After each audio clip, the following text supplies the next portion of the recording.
శ్రమ మన జీవితంలో ఏ పాఠాలు నేర్పుతుంది? ఉదాహరణ చెప్తాను. ఈ మధ్య కాలంలో నా చర్చ్ మెంబర్స్ని ఒక 254 మందిని చెన్నై తీసుకువెళ్ళా. ఒక చర్చ్ ఫెలోషిప్ టూర్ కింద మేము వెళ్ళడం జరిగింది. అక్కడ అన్ని చాలా ఆర్గనైజ్డ్గా బుక్ చేసాం. ఒక రోజు ఒక లాడ్జ్లో ఉన్నాం. ఆ లాడ్జ్ నుంచి ఇంకో లాడ్జ్కి వెళ్ళాం నెక్స్ట్ డే. అయితే ఆ లాడ్జ్ ఓనర్ అన్ని పర్ఫెక్ట్గా అరేంజ్ చేశాను, కానీ ఈ కాన్ఫరెన్స్ హాల్లో ఈ పరుపులు వేసే ఆ కాంట్రాక్టర్ నా ఫోన్ ఎత్తట్లేదండి అన్నాడు. మెడ్రాస్లో మనకెవరు తెలుసు, ఇప్పుడు అన్ని బెడ్స్ ఎవరు తీసుకొస్తారని చాలా బాధపడుతూ ప్రయత్నించడానికి ప్రయత్నం చేస్తున్నా. ఈ లోపల నా అసిస్టెంట్ పాస్టర్ నా దగ్గరికి వచ్చి చిన్న మాట అన్నాడు. పాస్టర్ గారు, ఎవరికైతే బెడ్స్ లేవో కొంతమంది సనుక్కుంటున్నారండి అన్నాడు. అప్పుడు వెంటనే నాకు కొంచెం బాధ కలిగింది. అయ్యో, ఏంటి పరిస్థితిని, ఈ శ్రమని ఎలాగ నేను డీల్ చేయాలా? ఒక నా ఫ్యామిలీతో అనుకోండి, ఈ లాడ్జ్ కాదు ఇంకో లాడ్జ్కి వెళ్ళిపోవచ్చు. 254 మందిని ఎలా మార్చాలా? అప్పుడు నాకు చాలా టెన్షన్ వచ్చింది. వెంటనే నా రూమ్లోకి వెళ్ళాను, మోకరించాను, ప్రార్థన చేసుకున్నాను. ప్రభువా, శ్రమ ఎదురైంది, రాత్రి అయిపోయింది, ఇంకా బెడ్స్ వాడు ఫోనే లిఫ్ట్ చేయట్లేదట, ఇప్పుడు ఎంతమందికి ఎలాగా అని నేను మోకరించి ప్రార్థన చేసినప్పుడు దేవుడు నాకు వెంటనే చెప్పిన మాట ఏంటంటే, ఒకటి, బయలుదేరిన దగ్గర నుంచి చెన్నైలో దిగేంత వరకు ప్రయాణంలో కానీ, ట్రైన్ రిజర్వేషన్లో కానీ, వచ్చినప్పుడు బస్సెస్ కానీ, ముందు రోజు ఉన్న లాడ్జ్లో కానీ ఎక్కడన్నా ఏ ఇబ్బంది అయినా వచ్చిందా? ఏమీ రాలేదు. అన్ని పర్ఫెక్ట్గా జరిగినప్పుడు ఎంతగా నన్ను స్తుతించావు? ఏమీ స్తుతించలేదు ప్రభువా. అన్ని జరిగినాయా? బస్సెస్ వచ్చేసినాయా? లాడ్జెస్ రెడీగా అయినాయా? Very good very good very good అంటుకుంటూ వెళ్ళిపోయాం.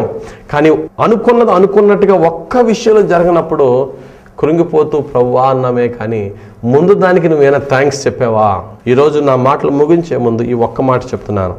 నీ జీవితంలో శ్రమ ఎదురైనప్పుడు మొట్టమొదటిగా నువ్వు ఒక్కడివి ఒక ప్రత్యేకమైన రూమ్లోకి, ఒక ఏకాంత స్థానానికి వెళ్ళి ప్రభు పాదాల దగ్గర, ప్రభువా ఎందుకని వచ్చింది ప్రభు ఈ శ్రమ అని చెప్పి ఒక్కసారి ఆలోచన చేయి.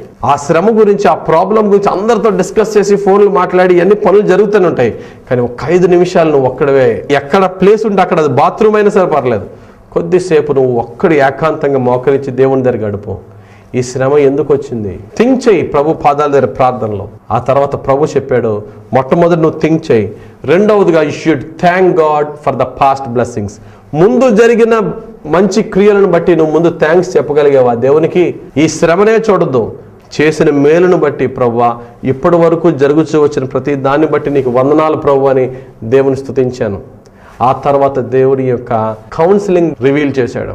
దేవుడు ఆయన ఆలోచన చెప్పాడు. వెంటనే, కమాన్, నీవు ఉన్నట్టుగా లేచి నీ రూమ్ ఖాళీ చేసి ఇమ్మీడియట్గా వాళ్ళతో కలిసి పడుకో, ప్రాబ్లం సాల్వ్ అయిపోద్ది అనే తలంపు దేవుడు నాకు రప్పించాడు.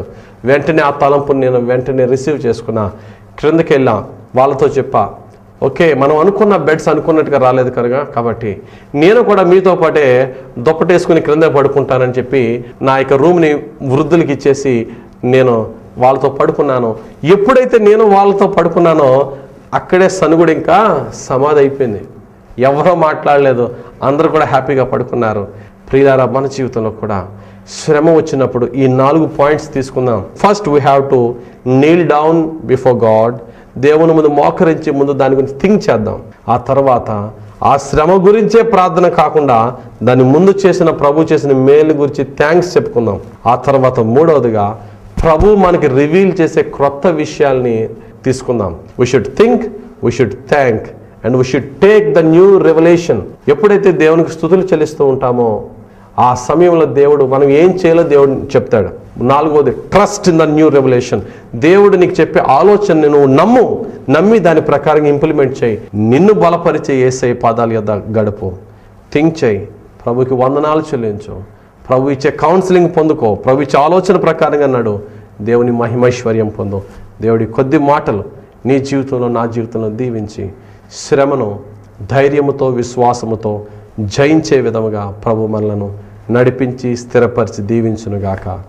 ఆమేన్. ప్రార్థన చేసుకుందాం. నేను ప్రార్థన చేసినప్పుడు మీరు ఏకీభవించండి. ప్రేమ కలిగిన యేసు ప్రభువా, మహిమ గల మా పరలోకపు తండ్రి, కృపగల పరిశుద్ధాత్ముడా, మా త్రియేక దేవా నీకు వందనాలు. తండ్రి, నీ వాక్యం ద్వారా మాతో మాట్లాడి ఉన్నారు. మా జీవితంలో శ్రమ ఎదురైనప్పుడు ఆ శ్రమను ఎలాగ మేము జయించాలో మాకు నేర్పండి. నీ వాక్యము విన్న ప్రతి ఒక్కరికి రక్షణ వాక్యముగా, వెలుగుకరంగా వారి జీవితంలో ప్రతి ప్రాబ్లమ్ను నీకు చెప్పుకుంటూ నీ యొక్క ఆలోచన ప్రకారంగా నడుస్తూ నీ జయం పొందుకునే భాగ్యం దయచేయండి. యేసుక్రీస్తు వారి అతి పరిశుద్ధ నామములోనే ప్రార్థించి వేడుకొనుచు ప్రతి ఒక్కరిని నీ పరిశుద్ధ పాదాలకు అప్పగించి వేడుకొనుచున్నాము మా పరమ తండ్రి.